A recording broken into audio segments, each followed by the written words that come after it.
Bonjour. Bonjour à tous les pasteurs qui nous écoutent. Un ami m'a parlé aujourd'hui qu'il a été enseigné par des témoins de Jéhovah qui disaient qu'à la mort on dormait et qu'à la seconde mort on dormait pour toujours. Il voulait savoir s'il a été trompé par cet enseignement ou pas. Oui, en effet, c'est l'enseignement des témoins de Jéhovah. Les témoins de Jéhovah annoncent qu'il n'y a pas de vie après la mort, que l'âme, c'est vous et moi. L'âme est composée, d'après les témoins de Jéhovah, du corps, du souffle et de l'esprit. Autrement dit, vous êtes, vous, une âme, et à la mort, l'âme donc meurt, n'est plus active, ne peut plus rien faire, elle dort si vous voulez. En fait, non pas seulement elle dort, mais elle disparaît. Si bien que, à la résurrection des corps, lorsque le Seigneur reviendra, il ne va pas réveiller votre âme, il va reconstruire votre image, ce que vous êtes. D'après leur enseignement, le Dieu se souvient des plans et il va reconstruire donc ce plan à l'identique. On comprend tout de suite que si Dieu vous recrée, vous n'êtes plus le même. Cet enseignement est absolument contraire à celui de l'Écriture. Je reprends donc la pensée. Les témoins de Jéhovah disent « L'âme est composée du corps, du souffle et de l'esprit ». Que nous dit la parole de Dieu? La parole de Dieu nous dit ceci dans 1 Thessaloniciens, chapitre 5, verset 23. L'apôtre Paul écrit aux fidèles et leur dit qu'il désire qu'ils soient en pleine forme lorsque le Seigneur reviendra, corps, âme et esprit. Corps, âme et esprit. Votre être, dit-il, tout entier. Si donc l'être tout entier est composé de l'âme et du souffle, c'est donc que l'être tout entier n'est pas l'âme. Vous comprenez ce que je veux dire? Oui, je comprends. Ainsi, l'être tout entier n'est pas l'âme, mais l'âme fait partie, est une partie de l'être tout entier. Lorsqu'on meurt, c'est le corps qui meurt, bien sûr, mais l'âme demeure. À la résurrection, un corps est donné à cette âme pour que cette âme puisse s'exprimer. Donc pour Dieu, il n'est pas question de vous recréer à l'identique, mais de vous redonner un corps qui vous permet de vous exprimer. La parole de Dieu est claire, vous serez jugés sur toute parole qui sort de votre bouche. Autrement dit, vous devrez rendre des comptes de toutes vos actions. Je prends un exemple pour bien confirmer que l'enseignement des témoins de Jéhovah est fallacieux. Un individu comme Hitler, par exemple, qui a massacré des millions de Juifs, il s'est suicidé pour échapper à ses juges. Voilà, d'après les témoins de Jéhovah, sa seule punition. Il ne ressuscitera pas. Il est mort pour l'éternité, de la seconde mort. Il n'a aucun compte à rendre de ce qu'il a fait sur cette terre. Il est évident que cet enseignement est absolument opposé à l'enseignement de l'Écriture.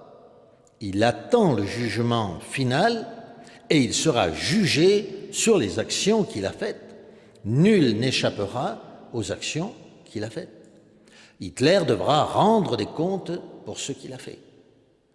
Il serait trop facile de se tirer une balle dans la tête,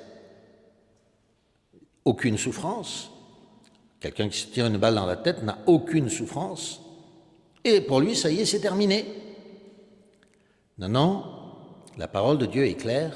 L'âme continue de vivre, même si c'est dans un repos, en attendant son réveil, dans un corps qui lui sera donné, quel que soit le corps qui lui sera donné.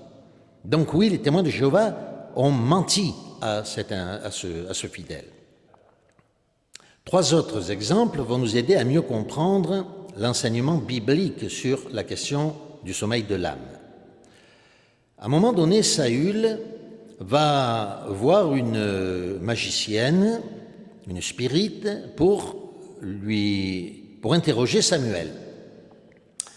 Le récit biblique nous dit que cette femme a interrogé Samuel, qu'à travers cette femme, Samuel a parlé, que Samuel a dit à Saül que lui et toute sa famille allaient périr le lendemain sur le champ de bataille. Et tout cela s'est réalisé. Premièrement, si Saül a interrogé une spirite, c'est parce qu'il croyait que c'était possible. Ce qui signifie que le peuple de cette époque-là croyait qu'on pouvait réellement interroger les morts. Autrement dit, que les morts avaient été dans un sommeil. Le récit biblique nous parle d'ailleurs de ce sommeil. Et comment se fait-il que le récit biblique ne corrige pas la pensée de Saül et la nôtre par la même occasion, en disant par exemple, mais non, vous voyez bien que ce n'est pas Samuel qui a été interrogé ce jour-là, mais que c'était un démon. Non, le récit biblique ne corrige pas du tout la pensée de Saül, ni la nôtre par la même occasion. Alors le récit biblique nous tromperait-il en disant que c'est Samuel qui a parlé à Saül? Probablement pas, et je dirais même avec certitude non. D'autre part, les démons possèdent-ils le pouvoir de faire des prophéties qui se réaliseraient? Assurément pas.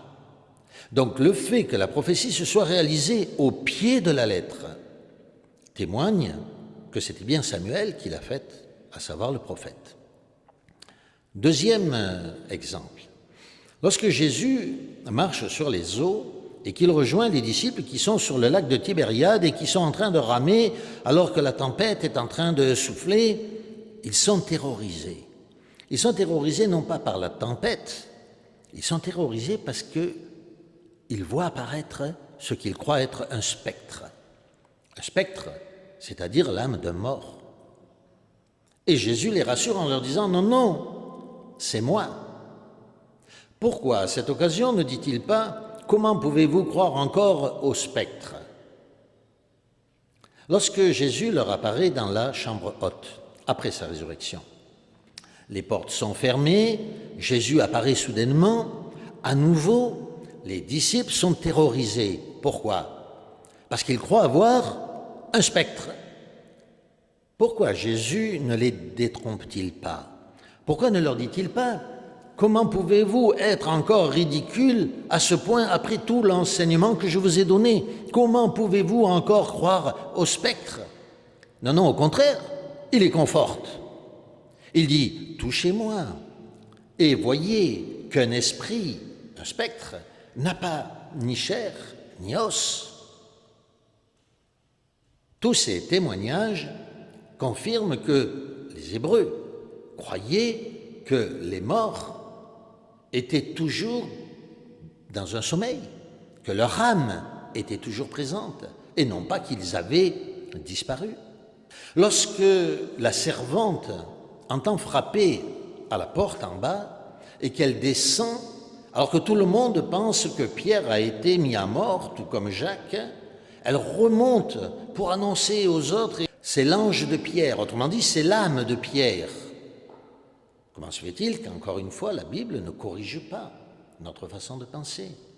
Et en fait, je le répète encore une fois, la Bible est claire, l'âme est une partie de l'être et non pas l'être tout entier.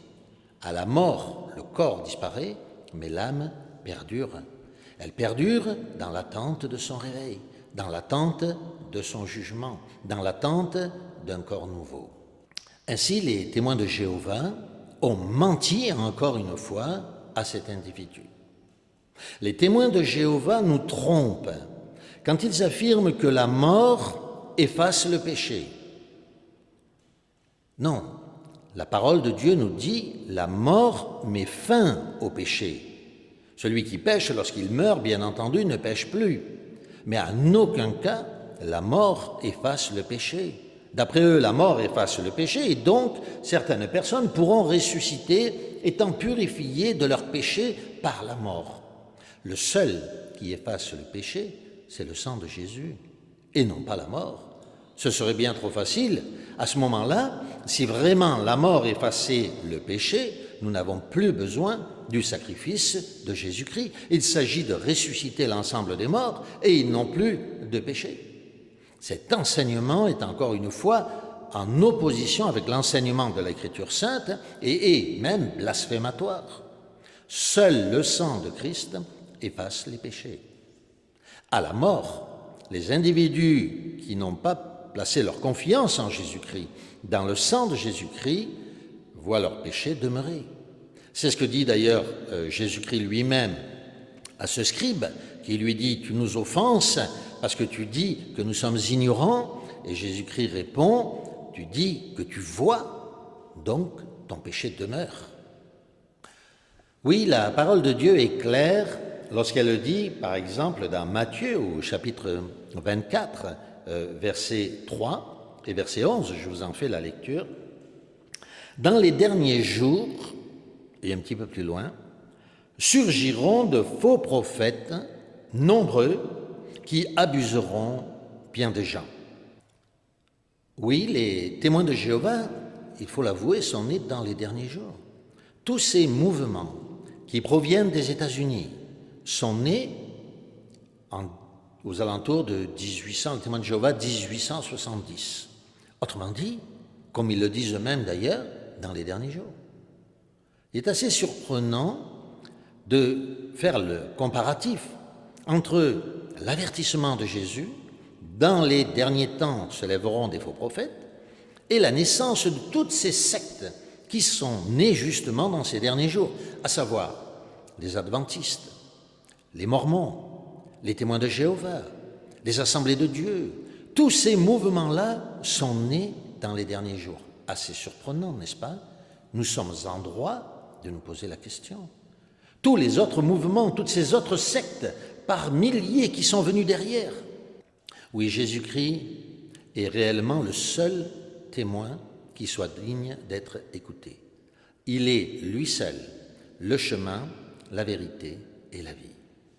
Ne mettons pas notre confiance dans un homme ou dans un groupe d'hommes qui se prétend inspiré par Dieu ou étant le seul chemin, la vérité et la vie qui conduit à Dieu, à savoir, par exemple, un esclave fidèle et avisé.